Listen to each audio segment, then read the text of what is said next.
चंदनपुर नाम के गांव में राधा नाम की एक लड़की अपने भैया भाभी के साथ रहती थी। राधा की भाभी कमला स्वभाव की बहुत खड़ूस और अत्याचारी थी।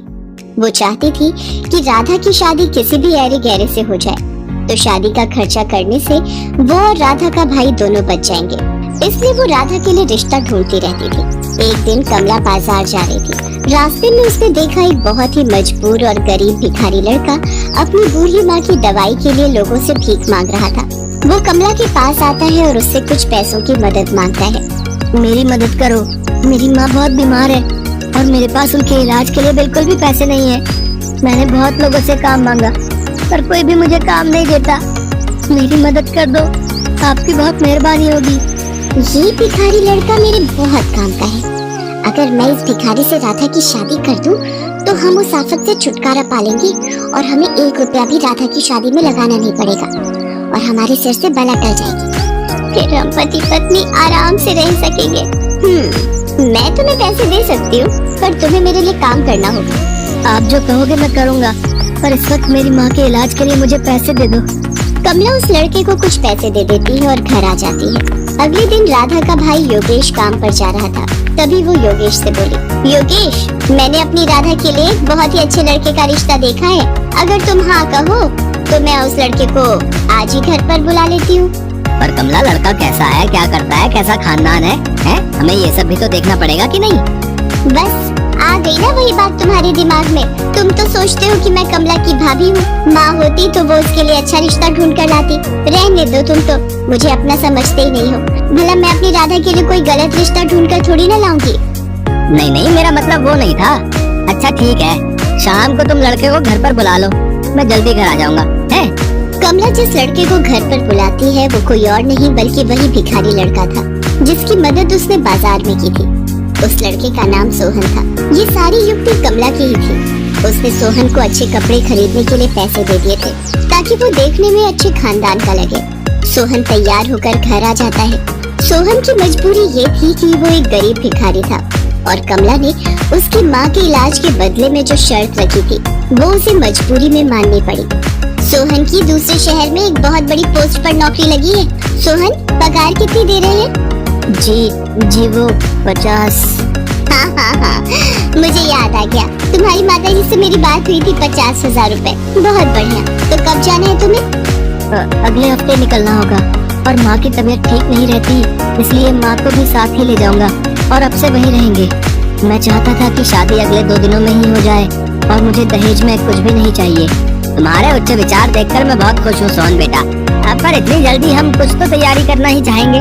राधा मेरी इकलौती बहन है। अरे, आप भी कैसी बातें करते हो?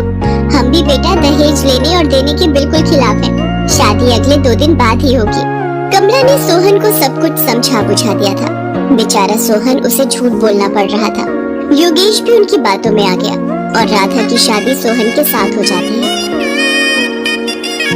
थोड़े बहुत कपड़े और सामान लेकर राधा अपने मायके से विदा हो जाती है। पर शादी के बाद सोहन राधा से कुछ भी नहीं छुपाता। वो उसे शुरू से लेकर आखिर तक की सारी सच्चाई बता देता है।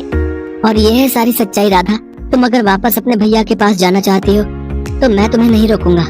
कमला भाभी ने मेरी शादी भले आपके साथ किसी भी तरह की हो, पर आप मेरे पति हैं और माँ जी मेरी माँ है। आप दोनों जहाँ रहेंगे मैं वहीं रह लूंगी। मैं वापस जाकर अपने भैया को और कष्ट नहीं देना चाहती। राधा सोहन और उसकी माँ के साथ दूसरे गाँव के लिए चल पड़ती है। राधा के पास जो थोड़े बहुत पैसे थे वो खर्च हो गए। सोहन और राधा मिलकर गांव के पास ही एक झोपड़ी तैयार कर लेते हैं और राधा अपनी सास और सोहन के साथ उस झोपड़ी में रहने लगती है।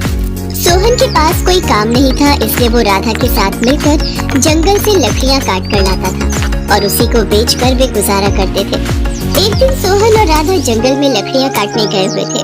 अचानक बहुत तेज मूसलाधार बारिश हो गई। वो दोनों कुछ देर जंगल में ही रुक गए। तभी उन्हें किसी के कराहने की आवाज आती है। वो दोनों देखते हैं गहरे गड्ढे में एक बूढ़ा व्यक्ति गिरा हुआ है और बहुत ही कमजोर हालत में है। राधा और सोहन किसी तरह से उस बूढ़े व्यक्ति को गड्ढे में से बाहर निकालते हैं और अपनी झोपड़ी में ले जाते हैं और उस बूढ़े व्यक्ति की बहुत सेवा करते हैं। अगले दिन बूढ़े व्यक्ति को होश आता है। तुम दोनों ने मेरी जान बचाकर मेरे ऊपर बहुत बड़ा एहसान किया है। मैं पेशे से एक जादूगर हूँ। जंगल के रास्ते घर जा रहा था गड्ढा झाड़ियों से ढका हुआ था। शायद किसी ने जंगली जानवर को पकड़ने के लिए ही वो गड्ढा खोदा था। पता नहीं, शायद बारिश में नजर नहीं आया और मैं उस गड्ढे में गिर गया। तुम दोनों वहाँ नहीं आते तो मैं शायद बच भी नहीं पाता। बाबा, ये गरम गरम हल्दी वाला दूध पी लीजिए। अच्छा, तुम सब यहाँ रहते हो?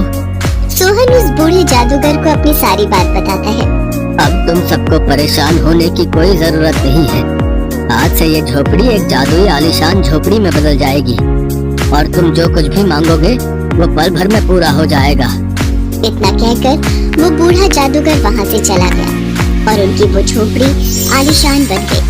अब राधा, सोहन और उसकी माँ आराम से उस आलीशान झोपड़ी में रहने लगे। उनके पास किसी भी चीज की कोई कमी नहीं थी। राधा, सचमुच तुम हमारे लिए लक्ष्मी रूप में आई हो। तुम्हारे आते ही हमारे सारे दुख दूर हो गए। माँ जी, मैं चाहती हूँ मैं कुछ दिनों के लिए भैया भाभी से मिलाऊं। हाँ हाँ, सोहन तुम्हें तुम्हारे मायके जरूर ले जाएगा। राधा बहुत सारे उपहार और मिठाइयाँ लेकर अपने भैया भाभी से मिलने जाती है। योगेश अपनी बहन राधा को देखकर बहुत खुश था, पर कमला की तबीयत बहुत दिनों से खराब थी। शायद उसने जो गलतियाँ की थी उनकी वो सजा भुगत रही थी। राधा, मैंने तुम्हारे भैया को सारी सच्चाई बता दी है। पता नहीं कैसी बीमारी लगी है कि ठीक होने में ही नहीं आ रही। मुझे माफ कर दो राधा। भाभी, ऐसा न कहो, आप बिल्कुल ठीक हो जाओगे। राधा वापस अपने घर जाती है। मेरी भाभी की बीमारी दूर हो जाए, ऐसी दवा मुझे मिल जाए। राधा वो दवाई अपनी भाभी को पिलाती है और उसकी भाभी बिल्कुल ठीक हो जाती है और राधा को गले लगा लेती है।